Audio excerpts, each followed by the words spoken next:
Lo hanya dikasih 50.000, selanjutnya orang yang ngasih gocap itu punya kekuasaan, punya kewenangan untuk mendapatkan lebih dari yang mereka kasih ke lu. Mereka nggak mikirin lu lagi, mereka tuh cukup mikirin lu nanti ketika mau pemilu lagi, ya harga lu cuman gocap murah, yang jelas gue bisa enak punya kekuasaan, gue punya akses, gue bisa punya proyek banyak. Hanya lu udah lihat ya, lu udah jalan-jalan kemana-mana, banyak lah itu ya, foto-foto caleg itu di jalanan, di pohon, di tiang listrik, di tembok. Ya, kita udah mulai banyak melihat caleg di mana-mana. Yang jadi pertanyaan kan, apakah kita kenal dengan mereka? Ya, sekarang coba deh,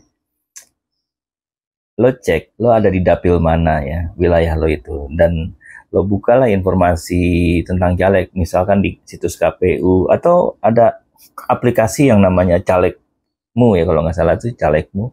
Ketika gue buka caleg-caleg di dapil tempat domisili gue, satu pun nggak ada yang kenal.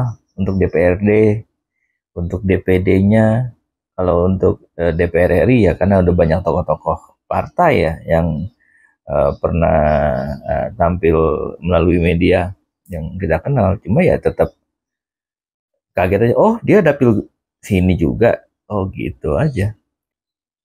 Masyarakat nggak pernah mengenal siapa wakil mereka untuk di parlemen. Nah ini gimana ya? Apa yang harus dilakukan oleh para caleg itu biar dikenal masyarakatnya ya. Kita nggak tahu track recordnya seperti apa, kita nggak tahu catatan pengalaman mereka udah ngapain aja juga nggak tahu ya. Di aplikasi calegmu aja itu gua buka, ternyata memang harus dari tim calegnya yang mengupdate informasi pengalaman di situ ya. Kalau calegnya nggak aware sama nggak menganggap aplikasi itu penting, ya percuma. Padahal itu aplikasi udah keren loh, udah nyiapin tools untuk agar mereka dikenal oleh masyarakatnya. Lalu masyarakat sendiri juga dengan aplikasi tersebut bisa membuat review terhadap anggota legislatif di wilayahnya.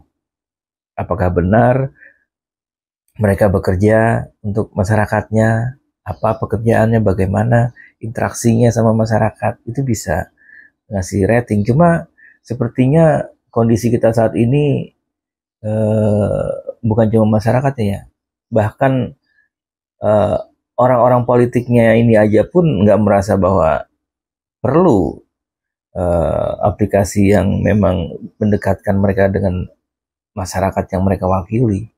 Jadi mereka masih nggak gitu penting ya menganggapnya. Lalu seperti apa nanti kampanyenya? Bagaimana mereka bisa lolos ke parlemen? Ya gampang. Ada money politik. Ada uang.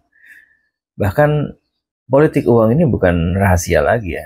Masyarakat sendiri, beberapa masyarakat itu mereka di beberapa kota yang gue datangi ya, kita kemarin sudah kira 5 kota keliling ya. Di beberapa kota ada aja yang bilang, saya memilih nanti siapa yang ngasih duit aja. Biasanya itu ada serangan subuh gitu. Nah itu yang dipilih. Ketika ada yang lebih milih, ya yang mana yang paling besar yang ngasih, itu yang dipilih. Gitu. Nah masyarakat kita sendiri tidak sadar bahwa politik uang itu bahaya. Seperti lo tuh ngejual diri lo sendiri, lo serahkan 5 tahun ke depan kehidupan daerah lo itu kepada orang yang akan mengkhianati lo. Lo hanya dikasih 50.000, selanjutnya orang yang ngasih gocap itu punya kekuasaan, punya kewenangan untuk mendapatkan lebih dari yang mereka kasih ke lo. Mereka nggak mikirin lu lagi, mereka tuh cukup mikirin lu nanti ketika mau pemilu lagi, ya harga lu cuman gocap murah, yang jelas gue bisa enak punya kekuasaan, gue punya akses, gue bisa punya proyek banyak karena punya posisi yang penting di dalam republik ini, baik di pemerintahan kalau mereka menang dan masuk jadi partai yang memimpin, atau tetap di parlemen pun cuannya juga banyak. Lo rakyat gampang, lo tuh cuma bisa dikasih gocap aja diem gitu. Nah, kalau emang nggak mau situasinya kayak gitu terus, lo harus mulai berani mikir, lo mau menggadaikan masa depan 5 tahun hanya demi uang gocap atau gope? Lo mikir deh.